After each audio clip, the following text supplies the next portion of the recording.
Hello everyone, my name is Tomasz Cichocki and I work as a trainer and facilitator. I delivered my first online training in 2019, so it was before the pandemic started. Today, at the beginning of 2021, I still believe that the online trainings could be effective, engaging, and could bring a lot of fun to you and your audience. So in this short video, I'm going to tell you how to facilitate an engaging online training. In fact, I would like to share with you with 5 tips how to think about your training, how to design it, and how to run it.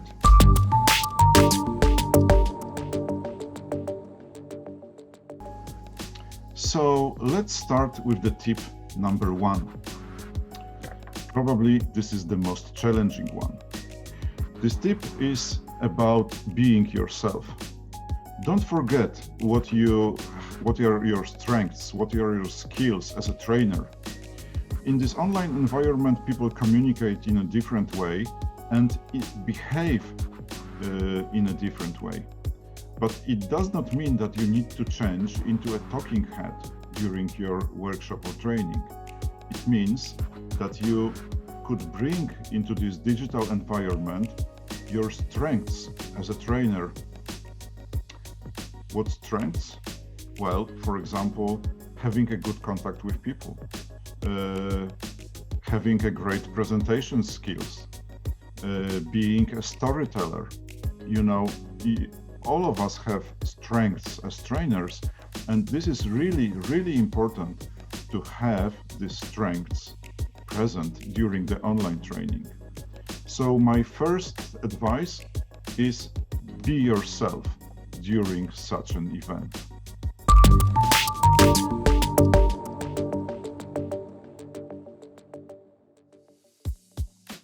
Tip number 2, practice the technology. Well, this is really, really important. If you want to feel confident in this environment, you need to feel good, really comfortable in this setting. So what does it mean in practice?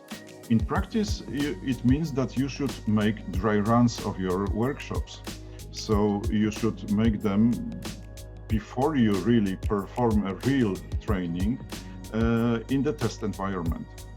So you can use, different devices as a participants, like your phone or your tablet or the second computer, and really to make a real dry run of your training before you start. It will really make you more confident when delivering a real online training. And don't forget about your participants. They also should feel confident. So you should prepare them in advance. What does it mean? Well, you can tell them what they can expect at the meeting. In many cases, people believe that the online training will look like a webinar. So it means that practically without the interactions with audience. If you need this interaction for your training, then prepare audience in advance.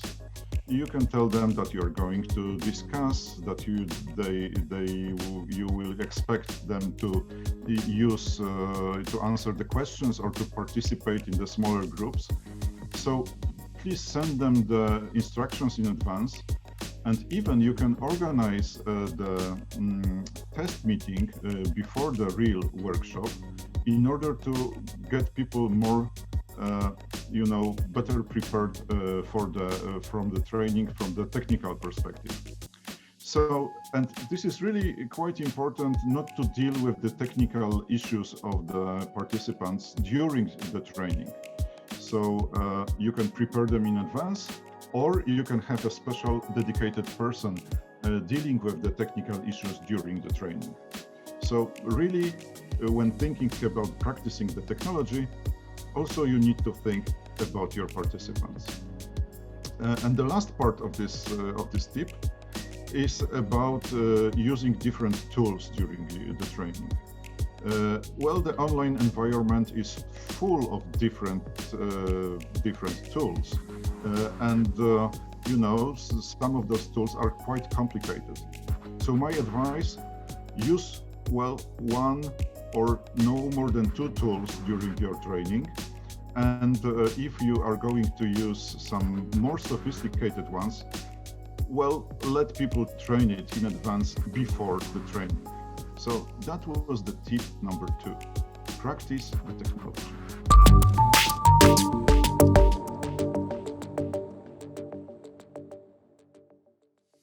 Tip number 3. This is the tip about engaging people. And this tip is about, telling your participants that they are responsible for their learning. So what does it mean? It means that the online environment is different than a classroom one. So people can get, could start multitasking during your training. And this is really important to tell them that this depends on them, that they should, concentrate on the topic. How you can support them in this? Well, you can tell them why the topic is important. You can tell them why their focus is important. But you can also make a meeting contract, which will say that that you and whole group should be concentrated on the meeting during when the training is delivered. And apart from that, it is really important to connect people with each other from the very beginning of the training. It really helps them to engage during the whole meeting. And how about supporting people in engagement in online trainings? Well, you should be more straightforward and directive. So what I mean by that? You should ask questions to the people by name. You should let everyone speak by inviting them personally to share. You can ask people to participate in many different ways, like raise your thumb, show a drawing, nod the head, and you help them in engaging by changing different activities during your online training. And the last word in this tip, I think that a lot of trainers are aware of silence, that they think that the silence is their enemy. And in my opinion, silence during the online trainings is not your enemy. It's important, to let people think. If you ask them the questions, let them think and let them answer. And it really takes time. And the silence is the signal that they are, thinking. This is not the signal that they are not engaged. So, as you see, this is the third advice. It was about making the training engaging.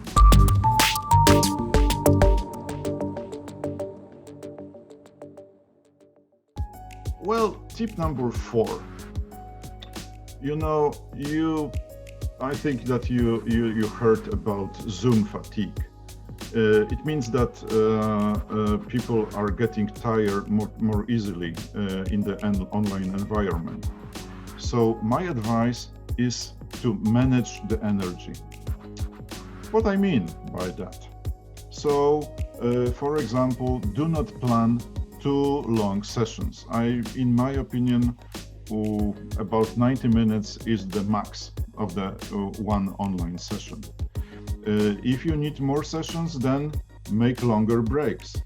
And apart from that, you can offer the group an energizer, just to make them moving in a way during your training. So my fourth tip is to manage the energy. Plan the workshop and manage the energy. Don't make your sessions too long.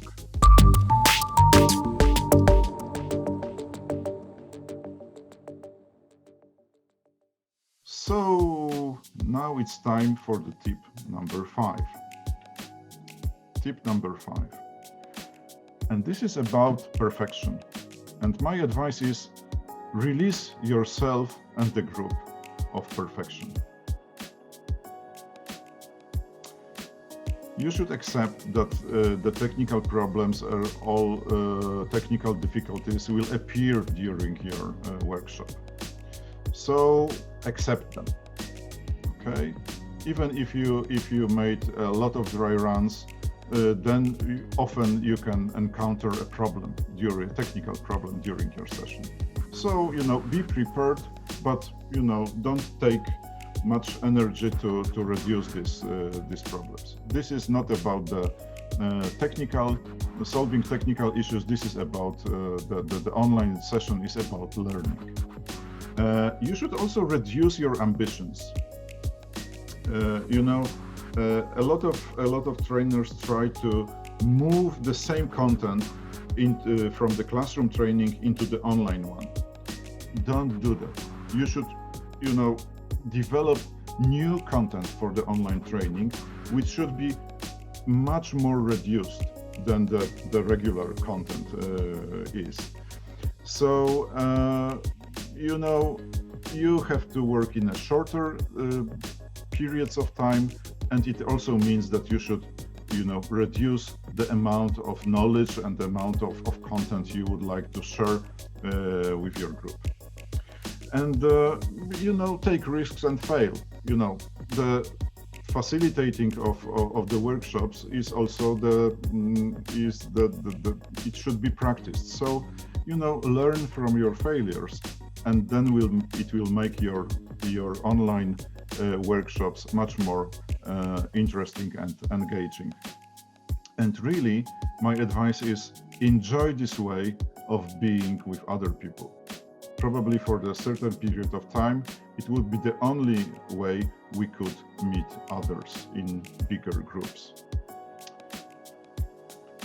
So I shared with you 5 principles of online facilitation. Tips how to make your workshop more engaging. They were: be yourself, practice the technology, reduce participants' multitasking and engage, manage the energy, and release yourself and group of perfection.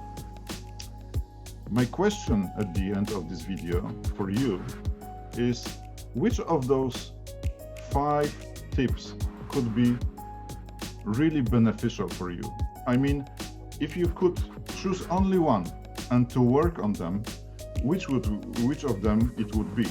I mean, which of these tips introduced in your online training could bring to you and your audience more value? Thank you so much. And design and drive and deliver very exciting online workshops.